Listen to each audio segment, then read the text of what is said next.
ಮುಂದಿನ ಸುದ್ದಿಗೆ ಹೋಗೋಣ. ಈಗ ತುಂಬ ದಿನಗಳ ನಂತರ ಅಯೋಧ್ಯೆಗೆ, ರಾಮಲಲ್ಲಾಗೆ, ಭವ್ಯ ರಾಮ ಮಂದಿರಕ್ಕೆ ಸಂಬಂಧಿಸಿದ ಸುದ್ದಿ. ಅಯೋಧ್ಯೆಯ ರಾಮ ಮಂದಿರ ನಿರ್ಮಾಣ ಕಾರ್ಯ ಪೂರ್ತಿಯಾಗಿದೆ.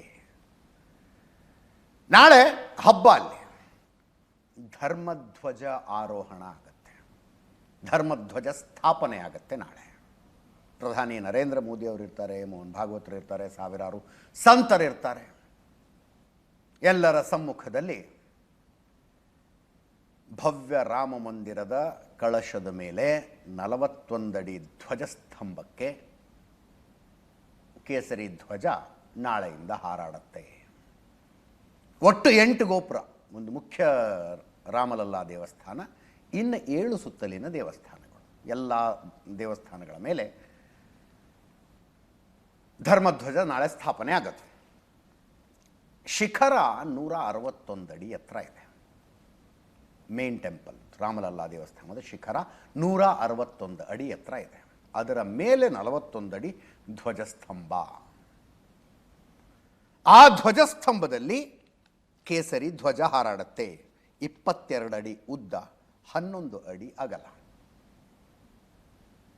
2.5 kg ತೂಕ ಇದೆ. ಈ ಧ್ವಜ ಒಂದು ಸಲ ಆರೋಹಣ ಮಾಡಿದ್ರೆ 3 ವರ್ಷ ಇದಕ್ಕೇನು ಆಗದೇ ಇರುವ ರೀತಿಯಲ್ಲಿ ಮಾಡಿದ್ದಾರೆ. ಇದನ್ನು 4 ಕಿಲೋಮೀಟರ್ ದೂರದಿಂದ ಕಾಣಿಸುತ್ತಂತೆ.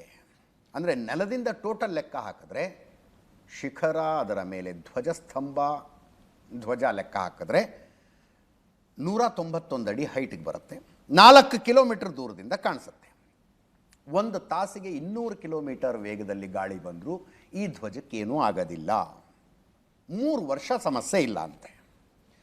ತ್ರಿಕೋಣಾಕಾರದಲ್ಲಿದೆ.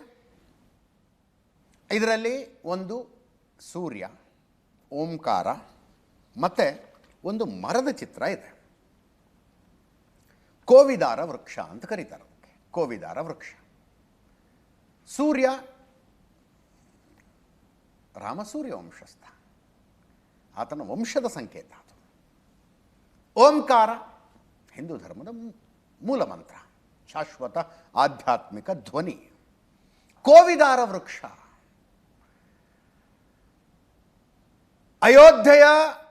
ಅಯೋಧ್ಯೆಯಲ್ಲಿ ತ್ರೇತಾಯುಗದಲ್ಲಿ ರಾಮನ ವಂಶಜರು ಆಳ್ತಾ ಇದ್ದಾಗಲೂ ಕೂಡ ಕೋವಿದಾರ ವೃಕ್ಷ ಅವರ ಧ್ವಜದ ಮೇಲಿತ್ತು. ಕೋವಿದಾರ ವೃಕ್ಷ ಅಂದರೆ ಏನು ಅಂತ ಚೆಕ್ ಮಾಡ್ತಾ ಇದ್ದೆ ನಾನು. ನಮ್ಮಲ್ಲಿ ಅವೆನ್ಯೂ ಟ್ರೀ ಆಗಿ ಅನೇಕ ಕಡೆಗಳಲ್ಲಿ ಹಾಕಿದ್ದಾರೆ ಆ ಮರಗಳನ್ನು. ಈ ಬನ್ನಿ ಎಲೆಗಿಂತ ಒಂದು ಸ್ವಲ್ಪ ದೊಡ್ಡ ಎಲೆ ಬರುತ್ತೆ, ಚಂದ ಹೂ ಆಗುತ್ತೆ ಆ ವೃಕ್ಷದಲ್ಲಿ. ಅದನ್ನು ಆಗ ಅಯೋಧ್ಯೆಯಲ್ಲಿ ರಾಮ ಆಳ್ತಿದ್ದಾಗ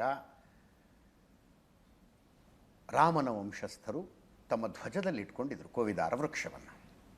ಅದು ಕೂಡ ಇರುತ್ತೆ.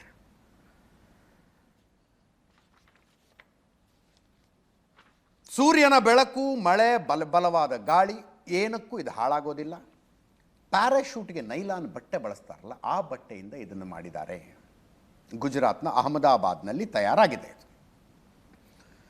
ಎಷ್ಟೇ ಟೆಂಪರೇಚರ್ ಇದ್ದರೂ ಧ್ವಜಕ್ಕೆ ಏನೂ ಆಗದೇ ಇರುವ ರೀತಿಯಲ್ಲಿ ಸಿಂಥೆಟಿಕ್ ಕೋಟಿಂಗ್ ಇದೆಯಂತೆ. ಇದಕ್ಕೆ ಸಿಂಥೆಟಿಕ್ ಕೋಟಿಂಗ್ ಇದೆ. ನಾಳೆಯ ಮುಹೂರ್ತ ಕೂಡ ಹಾಗೆ ಇರೋದು. ಅಂದರೆ ಲೆಕ್ಕಾಚಾರ ಹಾಕಿ ಮುಹೂರ್ತ ತೆಗೆದಿದ್ದಾರೆ.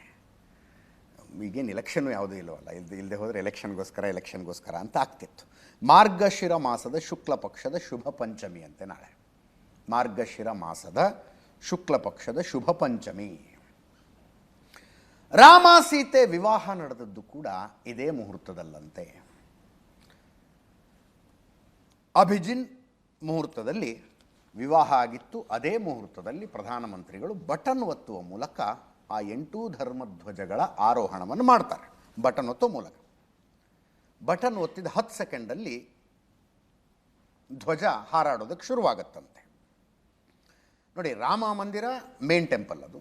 ಅದನ್ನು ಹೊರತುಪಡಿಸಿ ಮಹರ್ಷಿ ವಶಿಷ್ಠ ಮಂದಿರ, ಮಹರ್ಷಿ ವಿಶ್ವಾಮಿತ್ರ ಮಂದಿರ, ಮಹರ್ಷಿ ಅಗಸ್ತ್ಯ ಮಂದಿರ, ಮಹರ್ಷಿ ವಾಲ್ಮೀಕಿ ಮಂದಿರ, ದೇವಿ ಅಹಲ್ಯ ಮಂದಿರ, ನಿಷದ್ರಾಜ್ ಗುಹಾ, ಮಾತಾ ಶಬರಿ ದೇವಸ್ಥಾನ 7 ಇದ್ದಾವೆ. ಅವೆಲ್ಲವುಗಳ ಶಿಖರದ ಮೇಲೂ ಕೂಡ ನಾಳೆ ಧರ್ಮಧ್ವಜ ಆರೋಹಣ ಆಗತ್ತೆ. ಪ್ರಧಾನಿ ನರೇಂದ್ರ ಮೋದಿ ಆ ಎಲ್ಲ ದೇವಸ್ಥಾನಗಳಿಗೂ ಭೇಟಿ ಕೊಡ್ತಾರೆ. ಬೆಳಗ್ಗೆ 11:52 ಮಧ್ಯಾಹ್ನ 12:35 ಮುಹೂರ್ತದಲ್ಲಿ ಇದು ನಡೆಯೋದು. ಧ್ವಜ ಆರೋಹಣಗೊಂಡಾಗ ಹೆಲಿಕಾಪ್ಟರ್ಗಳಿಂದ ಪುಷ್ಪವೃಷ್ಟಿ ಆಗತ್ತೆ. 21 ವೈದಿಕ ಮೇಲ್ವಿಚಾರಕರು ಆಚರಣೆಯ ನೇತೃತ್ವ ವಹಿಸ್ತಾರೆ. ಸ್ವಯಂ ಸೇವಕರು ಶಂಖನಾದ ಮಾಡ್ತಾರೆ. ಇವತ್ತು ನಾಳೆ ನಾಡಿದ್ದು ರಾಮ ಮಂದಿರ ಜನಸಾಮಾನ್ಯರಿಗೆ ಕ್ಲೋಸ್ ಇರುತ್ತೆ. 8,000 ಜನರನ್ನು ಆಹ್ವಾನಿಸಲಾಗಿದೆ. ಇದಕ್ಕೆ ಗಣ್ಯರು ಸಾಧು ಸಂತರು ಎಲ್ಲ ಸೇರಿದಂಗೆ 8,000 ಜನ.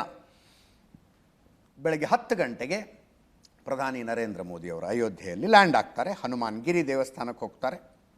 ಆನಂತರ ರಾಮಲಲ್ಲಾನ ದರ್ಶನ, ಆರತಿ, ಆನಂತರ ಧ್ವಜಾರೋಹಣ. ಅದಾದ ಮೇಲೆ ಸಪ್ತಮಂದಿರ ಪರಿಕೋಟ ಶೇಷಾವತಾರ ದೇವಸ್ಥಾನಕ್ಕೆ ಭೇಟಿ ಕೊಡ್ತಾರೆ. ಇದು ನಾಳೆಯ ಕಾರ್ಯಕ್ರಮ.